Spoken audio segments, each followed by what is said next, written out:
Hola, ¿qué tal? ¿Cómo le va? Muy bienvenido a este espacio en que traemos lo mejor del mundo del arte y del entretenimiento. Y recuerde, suscríbase, no me deje sola, así podemos seguir adelante nosotros y ustedes. Bien, le voy a leer una lista de títulos que usted seguramente va a reconocer. A ver, el primero de todos se llama Vivirás tu vida, de una película del año 1950. Después tuvimos El Salvaje, después Un tranvía llamado Deseo, de 1951. Apocalipsis ya. El Padrino, por supuesto. El rostro impenetrable. Último tango en París, de Bernardo Bertolucci. Viva Zapata, Julio César. Sayonara. El Salvaje, creo que ya lo mencioné. La Condesa de Hong Kong. Y Don Juan de Marco, que fue el último trabajo que el actor del cual vamos a hablar hoy tuvo una participación relevante. Esto fue en la década del 80, después lo otro que filmó hasta su fallecimiento no tuvo mayor importancia. Bueno, a ver, ¿de quién estamos hablando? Usted reconoció algunos de los títulos seguramente. Sobre todo, si yo le dije El Padrino, Apocalipsis ya y Un tranvía llamado Deseo. Estamos hablando del gran Marlon Brando. A él nos vamos a referir hoy y sobre todo porque queremos hacerle un homenaje, porque este año, el 3 de abril, se cumplieron 100 años de su nacimiento. Y hace pocos días, 15 días atrás, hablamos del Padrino. Y bueno, todo coincidió en que yo me decidiera a hacer un programa en homenaje a Marlon Brando. Ya lo hicimos con El Padrino, pero hoy vamos a hablar no de esa película, de esa trilogía, sino de Un tranvía llamado Deseo, porque también quiero de alguna manera no solamente ubicarlo en el mundo del cine, a Marlon Brando, sino también en el mundo del teatro, que fue muy importante, porque él nació a partir del teatro. Este muchacho, que venía del medio del centro norteamericano, estadounidense, era hijo de una familia de, digamos, de granjeros, que allá en ese momento era muy común que sucediera en las familias de clase media. Y bueno, en algún momento este muchacho se decidió a estudiar teatro. Se fue a la ciudad de Nueva York, se inscribió en el Actors Studio bajo la dirección de Lee Strasberg y de Elia Kazan, y allí empezó una carrera fulgurante que tuvo muy pocos parangones en el mundo del cine y en el mundo del teatro. Quizá un equivalente a él puede ser un Laurence Olivier, por ejemplo, que hizo teatro y que hizo cine. Nosotros lo recordamos a través de, yo las vi casi todas, yo creo que vi todas las películas interpretadas por Marlon Brando. Me acuerdo de Vivirás tu vida, que fue el primer largometraje en el cual él actuó en 1949 aproximadamente, una película de Fred Zinnemann donde se hablaba de los heridos que habían quedado disminuidos en silla de ruedas después de la guerra de Corea. Bueno, ahí ya se perfiló como un actor importantísimo. Después llegó El Salvaje, donde sin querer queriendo, él interpretó a un joven que andaba en moto todo el tiempo, vestido con campera de cuero, un gorro ad hoc, y se posicionó como el ejemplo de los jóvenes norteamericanos del momento en la década del 50, cuando estaban recuperándose los norteamericanos de la Segunda Guerra Mundial. Después llegó un tranvía llamado Deseo, después El Padrino, después Apocalipsis Ya, y lo demás es historia conocida. Pero hoy nos vamos a referir a este Marlon Brando que conocimos a través de Vivirás tu vida y de un tranvía llamado Deseo, donde él mostró una calidad y una capacidad interpretativa que no se había conocido hasta ese momento. Porque si bien Laurence Olivier, que fue el gran actor del cine y del teatro londinense, había estado también en los Estados Unidos, había participado en algunas películas y se había erguido como el gran actor que era capaz de interpretar magníficamente en los dos géneros, en el teatro y en el cine. Pero digamos que el estilo de un Laurence Olivier era más embarado, era más solemne, era siguiendo la tradición del teatro inglés. Y llegó Marlon Brando, que no tenía nada de todo aquello, que era espontáneo, que interpretaba a sus personajes a través de las vivencias propias, que el Actors Studio, dirigido por Elia Kazan y por Lee Strasberg, recomendaban a sus alumnos. Fue tan famoso el Actors Studio. De allí surgieron grandes nombres de la interpretación cinematográfica y teatral en los Estados Unidos. Hasta Marilyn Monroe también estudió en el Actors Studio. Bueno, Marlon Brando recogió las semillas que le dejaron sus tutores o sus profesores en el Actors Studio y desplegó un abanico de posibilidades que nunca se había visto hasta ese momento. Por eso hoy quiero hablarles de un tranvía llamado Deseo, además, porque la espontaneidad, la fuerza interior, la actitud un tanto desprejuiciada y salvaje que mostró Marlon Brando en sus películas y en sus puestas en escena en el teatro, no se habían visto hasta ese momento. Realmente fascinó a los públicos y maravilló a las juventudes y al público adulto, porque era algo nuevo, era una experiencia que no se había vivido hasta ese momento. Ningún actor ni actriz se habían atrevido a hacer las cosas, a mostrar las cosas a través de sus personajes que él mostró sobre el escenario y que después lo mostró en el cine sin ninguna duda. Un desparpajo, una actuación sin prejuicios, una fuerza salvaje de la naturaleza y además un cuerpo que estaba formado, digamos, para darle vida a todo eso que él quería expresar, con esa intensidad con que lo expresó. Marlon Brando, le decía, hizo una gran cantidad de películas, tuvo una vida privada tanto, bueno, promiscua, para decirlo de una manera elegante.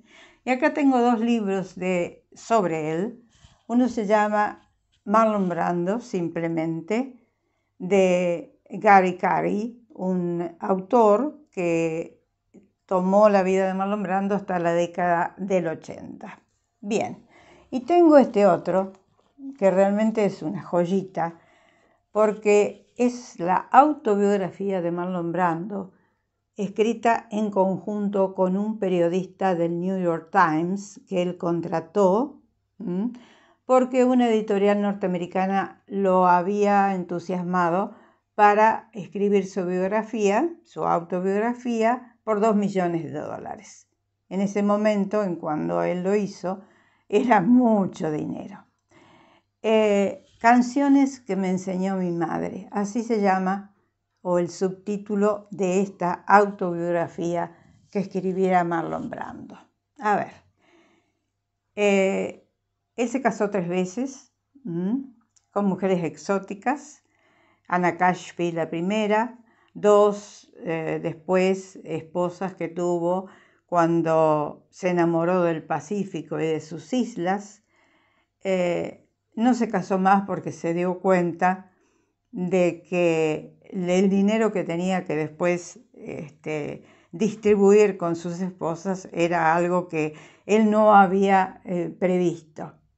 Tuvo 11 hijos con distintas mujeres, una vida salvaje, primitiva, una vida de un espíritu absolutamente libre, que no quería seguir las indicaciones de nadie, que se rebelaba totalmente contra la autoridad, que hacía lo que quería, que se reía de sí mismo y se reía de los demás, sobre todo se reía del mundo cinematográfico.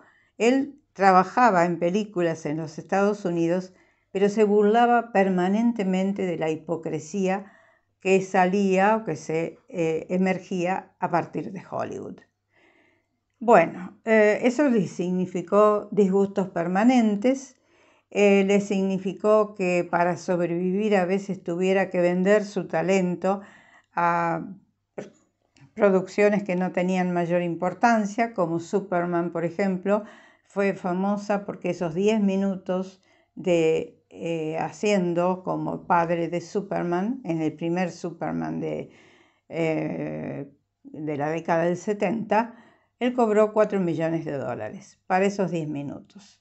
Se vendía al mejor postor, porque la verdad que el dinero no le alcanzaba para nada, con tantas esposas, con tantos hijos, con tanta forma de dilapidar el dinero. No tenía idea de lo que era el valor del dinero, lo puso a su padre en algún momento para que le manejara las finanzas. Y bueno, no quiero seguir hablando del tema, porque la verdad que todo lo que hizo Marlon Brando en el escenario y en el cine fue maravilloso, pero en su vida privada fue un desastre. En esta autobiografía que yo le acabo de mostrar, Canciones que me enseñó mi madre, uno de los requisitos que pidió a la editorial que lo iba a publicar era que no se hablara de sus esposas ni de sus hijos. Supimos con el tiempo que tuvo un desafortunado incidente con su hijo Christopher, que era hijo de su primera esposa, Diana Cashby. Su hija, una hija que tuvo con una de sus esposas tahitianas, se suicidó siendo muy joven. Se habló de incesto, se habló de situaciones un tanto perversas. ¿Quién lo sabe? ¿Quién lo sabe? Yo no quiero repetirlo porque no estuve allí. Y tampoco me quedo con estos libros que tengo y otros que he leído, pero tampoco viví esto de primera mano. Entonces, a veces hay que tener un poco de cuidado para ni para ensalzar de más a una figura, ni para depreciarla de más a uno de estos ídolos del cine como fue Marlon Brando, por ejemplo, que tenía a las mujeres a sus pies, que era muy bien parecido, que tenía una simpatía enorme cuando él quería, que fue 2 veces premiado con el premio Oscar, uno por Nido de ratas y otro después que no fue a recoger, mandó a una princesa india a recoger su galardón. Se dio el gusto de despreciar a Hollywood. Y bueno, Hollywood también se vengó haciendo que cada vez sus producciones o las películas en las cuales él participaba fueran cada vez menos importantes, hasta llegar a la última, que fue La isla del Dr. Moreau, donde realmente, bueno, estaba excedido de peso y su figura ya no era la de el salvaje ni la de un tranvía llamado Deseo. Falleció en 2004 y bueno, hizo lo que quiso con su vida.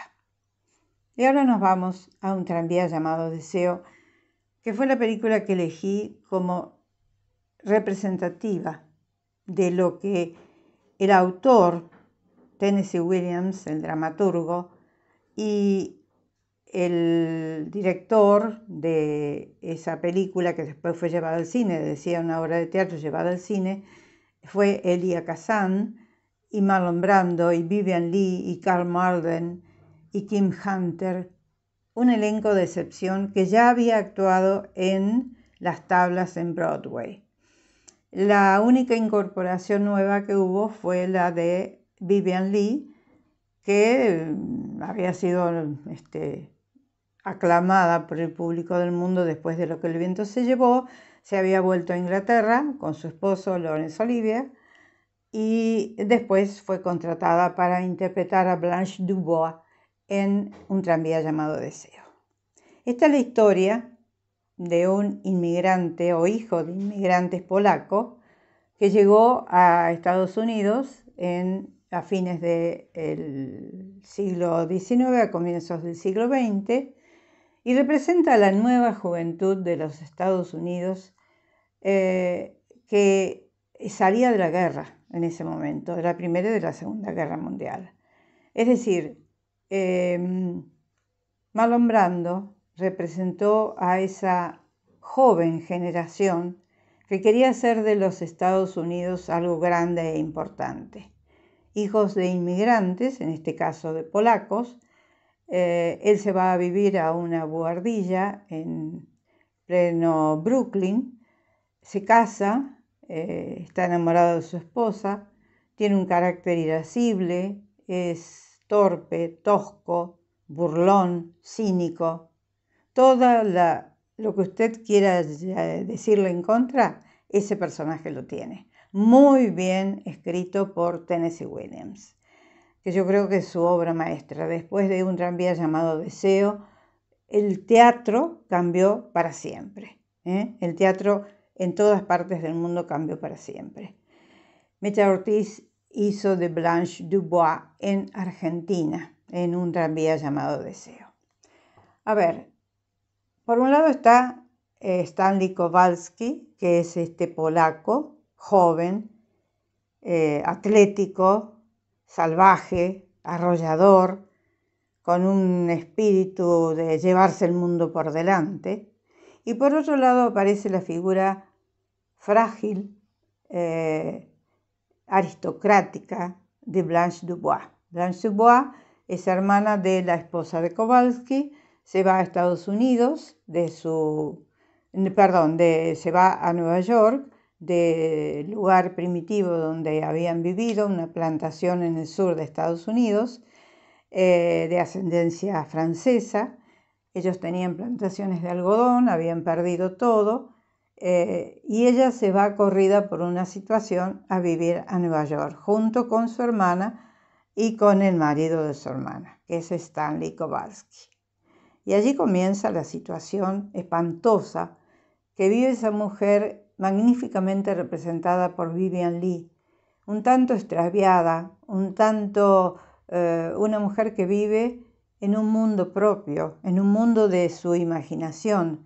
No quiere tener contacto con el mundo cotidiano, entonces a partir de la bebida se sumerge en un mundo de ensoñación.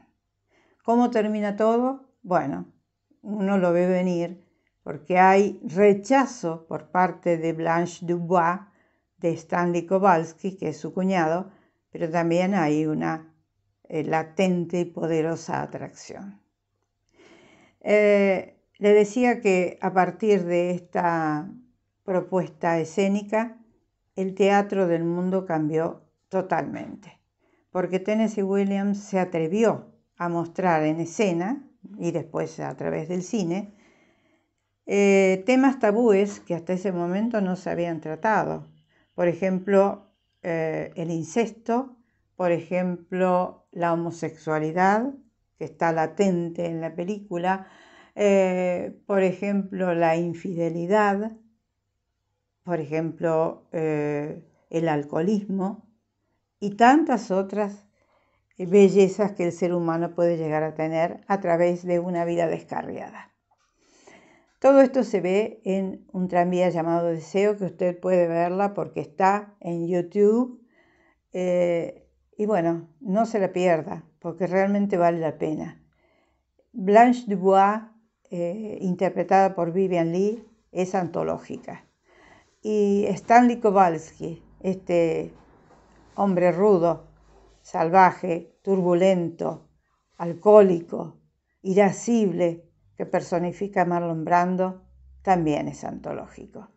La película es en blanco y negro, fue filmada en 1951 y le aseguro que la he vuelto a ver estos días. No la veía desde la década del 50, me imagino, que creo que no la vi porque estaba en ese momento era prohibida para menores. Y la vi ahora, tenía referencias de la película, había visto momentos, pero la vi ahora y realmente me quedé fascinada. Es muy buena, no dejé de verla. Bien, señores, de esta manera quisimos recordar a un grande del cine y del teatro norteamericanos y del mundo, y quisimos también recordar a la obra cumbre que lo llevó a la fama, a la popularidad, al amor de las multitudes, multitudes a las cuales él aparentemente amaba, pero al mismo tiempo se burlaba de todo el mundo. Se llamó Marlon Brando y quisimos hoy traerlo aquí a nuestro espacio porque, cómo no, se lo merece y además se cumplieron 100 años de su nacimiento.